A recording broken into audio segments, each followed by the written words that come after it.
everybody. I'm a little bit nervous about this. I've stood in front of many rooms and delivered training to hundreds of people over the years, but recording it, a little bit nervous. So bear with me. I might stuff it up and make mistakes. Just proving that I'm real. So today I wanted to have a quick chat with you about the difference between an imperfect relationship and a toxic relationship. This is a theme that I see come up all the time in counselling rooms. You know, people often say that they wish they had realised sooner, that they wish that they had, cut their losses, I guess, sooner and left a relationship once they've realised, that it's toxic. But sometimes they've invested years and years, and I'm talking sometimes, 10, 15, 20 years in that relationship. And once they see that it's toxic, they wish that they had realised that all of those red flags that they had seen earlier, what they actually were. The thing is, we tend to make excuses, especially when a relationship is new and we're, madly in love and we've got all of that lovely endorphins and wonderful feelings floating around. And so we make excuses for the things that we see. So even though we do see the red flags, we don't see them for what they are. And it's only when we look back that we can acknowledge, right, yep, that behaviour was there all along. Sometimes, of course, really toxic people will actually hide some of those behaviours as well. So they can behave quite differently for, sometimes up to several years even. And I hear that quite frequently too. It all changed when the children came along, or it all changed when we got married, or when she fell pregnant, or... and that's a really important thing to note, that when we're talking about, people with toxic behaviours, it can be the man or the woman, the male or the female, and we see it equally in both. It's not confined to just one gender. So some of the things that you should look out for that tell you it's a toxic relationship rather than just an imperfect relationship, because let's face it, we're all imperfect, so we're all going to have imperfect relationships, and that's quite normal, obviously. So how do you tell that what you're seeing isn't just somebody who's imperfect, but rather someone who's toxic? So some of the things that you might see sort of fits of jealousy that seem a little bit out of the ordinary, a bit more than you would expect. Checking your phone, checking where you are, calling you at work, calling you on the way home from work on the pretense of, pick up the milk, or, I just needed to make sure you're safe, those kinds of things. A lot of the time, those behaviours will actually be masked by concern for you. So, I'm just worried about you. I just wanted to know that you were safe. That kind of thing excuses, if you like, their behaviour. There'll be emotional manipulation, and that I was worried about you is one of the ways that they might do that. It can be, in large or small ways. One of the big things that you might see early on too is love bombing, and that's a phrase that we use when somebody is like, just being really over the top with their time, their affection, and they just put you on a pedestal and think that you're perfect. They compare you to previous partners or girlfriends, boyfriends, husbands, whatever, and you're always more favourable. Oh, they were this, they were that, you're so wonderful, they were crazy, you're so even-tempered, so easy to get along with, so organised. Basically any skill or talent that you have, they will talk it up as though it's the most amazing thing. You'll probably feel quite good about it. You're going to feel, oh my gosh, this person really sees me and understands me and, sees me for who I am. Unfortunately, oftentimes that's, they do see you, but they're using that knowledge. And it's more about how you view yourself than how they view you. And they feed that back to you to make you feel good. If you see disrespect, that's a really good indicator that you're in a toxic relationship. So a lack of respect, and that can be it can manifest in a number of different ways.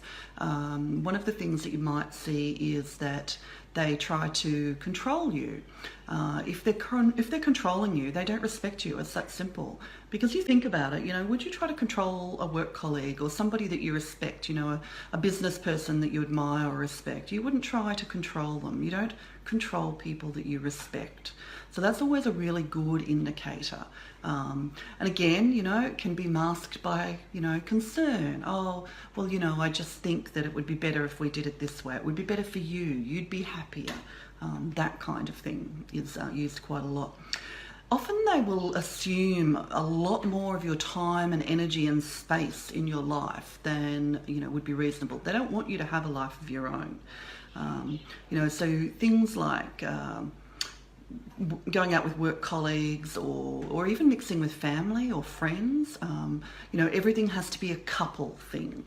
You can't go away for a weekend with the girls. It's got to be couples. And, maybe they're partners, but they certainly don't want to, have you out of their sights doing the things that you normally do. They want to assume, central focus of your life. They do not want to be, outside of that inner circle where they're front and center in your life. They might give you other clues by saying things like, you're too good for me, or I don't know what love is. If someone says that to you, believe them. Believe them. It's a really, really good sign that they're quite toxic. They don't know what love is. They're actually being quite honest with you. They don't know what love is. When someone says that to you, believe them. If somebody says to you, you're too good for me, believe them. 9 times out of 10, they're telling you the truth, and you need to believe that the first time. A couple of other things, what you'll see intensity in the relationship instead of intimacy. Now, intimacy takes years to build, and it means it only happens when you get to know people well. So it takes a long while to actually develop really deep intimacy. People who are not capable of that will create intensity, and that intensity is it's often like it's an up and down, like being on a roller coaster. That's how I would describe it. Fights and then make up, love bombing, kissing, sex, and everything's good again. But that intensity causes what we call a trauma bond, and it makes it even harder to leave that person in the future. So watch for that intensity rather than intimacy. They can't do intimacy, so they fake it by creating intensity. There's fear, obligation, and guilt used to emotionally manipulate you. And sex will be used to shame you as well. So, either you never want to have sex, or, you don't enjoy sex, or, I want it all the time, and you never want it. So whether it be having too much or having too little, the sex is used to manipulate and to shame you either way. Oftentimes they want you to put your needs aside. You'll feel uncomfortable in this relationship and you won't quite know why.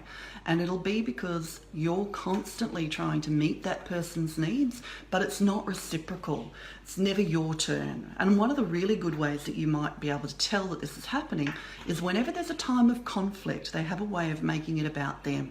So even if you've gone to them and you've complained about something that they're doing, and there's been this conflict and you've raised it because it's hurt you, or you're angry, cross about it, somehow they twist it and it becomes about them, and you're dealing with their feelings first rather than you who brought the stuff to the table.